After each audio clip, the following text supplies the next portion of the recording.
ideální část hřiště, kde by měli Češky strávit přesilovku.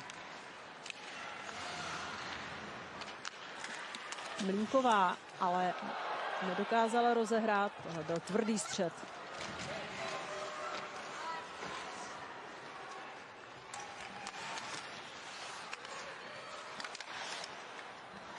Nezachytila přihrávku, teď se Američanky zachránili, ale Klára Peslarová hned přispěchala pomoc rozehrávkou. Česká brankářka ráda hraje s hokejkou. Nicméně puk teď měla Jenikyová a i tahle přesilovka už je minulostí. Češky tedy neměly, kromě té střely Adély Šapovalivové, velkou příležitost. A teď pozor na druhé straně. Harmonová. Pejšová. Ale její střela byla zblokovaná.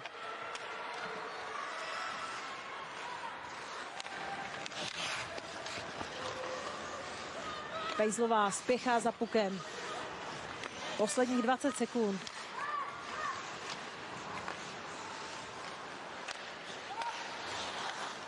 Křížová.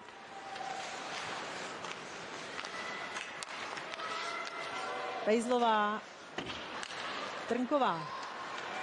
Snaží se rozehrát. Přetahuje se s americkými hráčkovi. Jenikyová zkouší sama té přesilovky. A je vidět, že tohle se Američanům líbí. Tohle malé pošťuchování, přetahování i mimo led.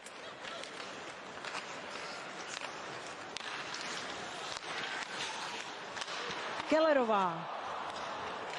Skamoraová byla tou střílející hráčkou.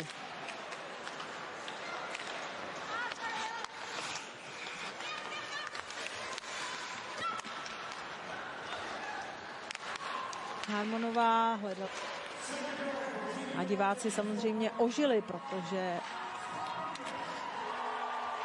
ten jednogólový náskok byl z jejich pohledu příliš nízký. Jsou zvyklí, že jejich tým poráží všechny ostatní soupeře vyjma Kanady mnohem větším rozdílem. Jídnová, teďka Harveyová byla u puku.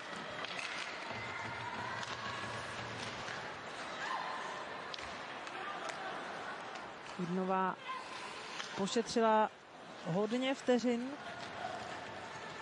z české přesilovky a zbývá z ní kolem branky. Schofieldová.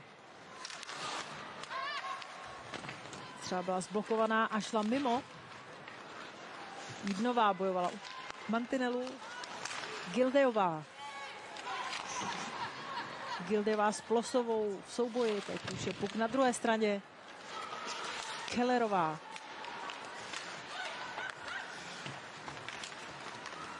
Schofieldová. Ale teď je Mlínková u puku. Zkoušela na Pejzlovou. Krlová.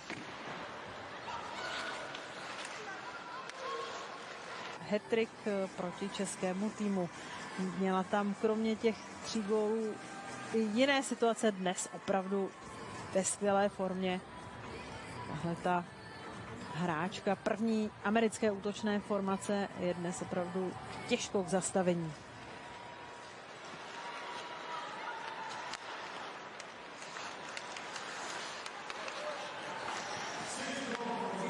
Jak jsme tady chválili Kendall Coynovou, Schofieldovou a Hillary Knightovou, tak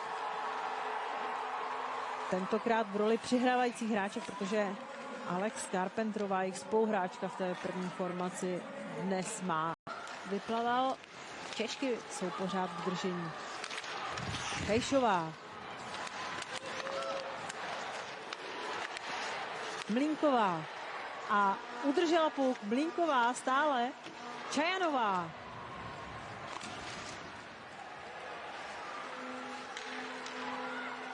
Ale Američanky si mohou na chvíli oddechnout.